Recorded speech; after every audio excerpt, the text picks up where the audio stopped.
tanghali po sa inyo. Hingiin ko lang po sana yung opinion nyo. Dito sa video na to, baling ipi-play ko lang po and hingiin ko po yung opinion nyo. May kinausap na ako na tao. Sinabi ko sa kanya, kapag pisa, Araneta, kasi Martin Gomales, no joke. Oh, no joke. Pero no joke din. Papakulong kita. Papatayin kita. No joke. Papatayin kita. Hindi naman tama yung sinasabi mo. Ayan, so hingiin ko lang po yung opinion nyo. Kung halimbawa po sa inyo ginawa yon sa pamilya nyo, sa kaibigan nyo, na pagbantaan, ano po ang magiging reaksyon ninyo? Eh, syempre, mag-ano na ako. Magre-react na ako. Magsusumbong na ako na ganyan para maagapan kung halimbawa may mangyari sa pamilya ko. Di syempre, sino pang paanuhin mo siya?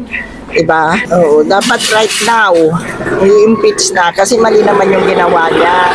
Siyempre, para maano ang mga kabataan na mali ang ginagawa niya. Dapat right now. Tsaka para malaman din po, no, yung katotohanan. Oo, yung malalaman talaga yung katotohanan. Kasi hindi naman tama yung ginawa niya. Diba? Opo. Okay. Ayan, thank you po.